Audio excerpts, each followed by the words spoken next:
നമസ്കാരം. Life is beautiful എന്ന നമ്മുടെ ചാനലിലെ ഏറ്റവും പുതിയ വീഡിയോ ആയ ഗു ട്രെയിലർ റിയാക്ഷനിലേക്ക് എല്ലാവർക്കും സ്വാഗതം. മെയ് 17, അതായത് ഈ വരുന്ന വെള്ളിയാഴ്ച ഗു അഥവാ ഗുളികൻ സിനിമ റിലീസാവുകയാണ്. ട്രെയിലർ കാണുമ്പോൾ തന്നെ നമുക്ക് മനസ്സിലാകും ഇതൊരു ഹൊറർ ജേണറുള്ള മൂവിയാണ്, അല്ലെങ്കിൽ ഒരു സൈക്കോളജിക്കൽ മൂവിയാണ് എന്ന്. കാന്താര എന്ന സൂപ്പർ ഹിറ്റ് മൂവിയുടെ പാൻ ഇന്ത്യൻ വിജയമായിരിക്കാം പ്രാചീന ദൈവമായ ഗുളികൻ എന്ന എലമെൻറ്റിൽ ഒരു സിനിമ പരീക്ഷിക്കാൻ ടീമിന് ധൈര്യം കൊടുത്തത്.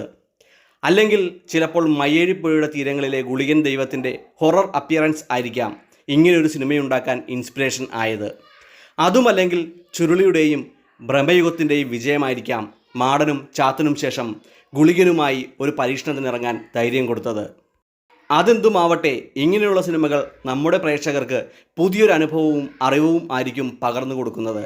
അത് കേരളമെന്ന സഹ്യനും കടലും അതിർത്തികൾ തിരിച്ച് പുറം ലോകത്തു നിന്നും മറച്ചുപിടിച്ച ഒരു നാട്ടിലെ മനുഷ്യർക്ക് തികച്ചും നാച്ചുറലായി ഈ പ്രകൃതിയിൽ അനുഭവപ്പെട്ട ശക്തികളെ അവർ തന്നെ ചാത്തനെന്നും മാടനെന്നും മറുതയെന്നും ഗുളികനെന്നും അറുകുലയെന്നും ഒക്കെ പേരുകൾ കൊടുത്ത് ആരാധിക്കുകയും പിന്നീട് വരുതിയിൽ നിർത്തി ഉപയോഗിക്കുകയും ചെയ്തു.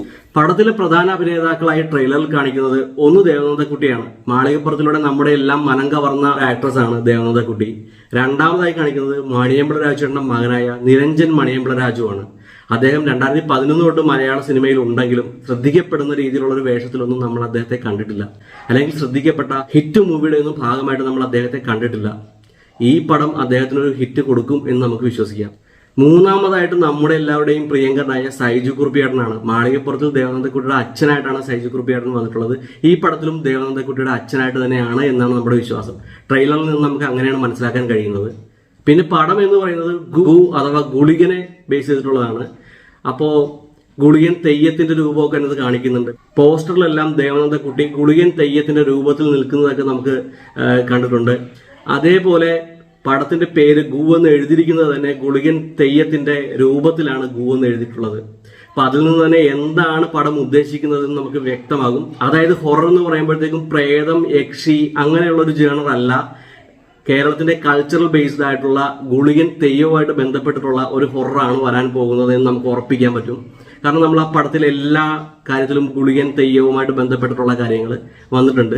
ഗുളികനെ പറ്റി കൂടുതൽ പറയുകയാണെങ്കിൽ മുസ്ലിങ്ങളിലെ ഖബർ ആരാധന പോലെ ക്രിസ്ത്യാനികളിലെ പുണ്യാളന്മാരെ പോലെ നമ്മുടെ നാട്ടിൽ ജീവിച്ചിരിക്കുകയും പിന്നീട് മരണാനന്തരം സൂപ്പർ നാച്ചുറൽ പവറുള്ള ദേവതയായി മാറുകയും ചെയ്യുന്ന ആത്മാക്കളാണ് ഗുളികന്മാർ. തൻ്റെ പരമ്പരയിൽപ്പെട്ട ഉണ്ണികളെ അനുഗ്രഹിക്കാനായി ഇവർ തെയ്യങ്ങളായും തുള്ളലുകളായും വർഷത്തിൽ ഒരിക്കൽ നേരിട്ട് വരികയും തൻ്റെ ഉണ്ണികളെ അനുഗ്രഹിച്ച് തിരിച്ചു പോവുകയും ചെയ്യും. ഇതാണ് ഗുളികൻ എന്ന കൺസെപ്റ്റ്. ഇനി ഈ ജേണറിലുള്ള ദൈവങ്ങളുടെ ഒരു രീതി എന്ന് പറഞ്ഞാൽ അവർ മറ്റുള്ളവരെ ഭയപ്പെടുത്തുന്നവരും ആരാധിക്കുന്നവരെ അനുഗ്രഹിക്കുന്നവരുമാണ്. മയ്യഴിപ്പുഴയുടെ തീരങ്ങളിൽ ഗുളികനെ ചിത്രീകരിക്കുന്നത് ഈ രീതിയിലാണ്. ഗു എന്ന സിനിമയിൽ ഈ രീതിയിലാണോ ഗുളികനെ ചിത്രീകരിക്കുന്നത് എന്ന് നമുക്കറിയില്ല. അത് സിനിമ കണ്ടാൽ മാത്രമേ നമുക്കറിയാൻ കഴിയൂ. എന്നിരുന്നാലും ഇത് മലയാളികൾക്ക് ഒരു പുതിയ അനുഭവമായിരിക്കും എന്ന കാര്യത്തിൽ യാതൊരു സംശയവുമില്ല. വീഡിയോ ഇഷ്ടമായെങ്കിൽ ലൈക്ക് ചെയ്യുക, സബ്സ്ക്രൈബ് ചെയ്യുക. നന്ദി.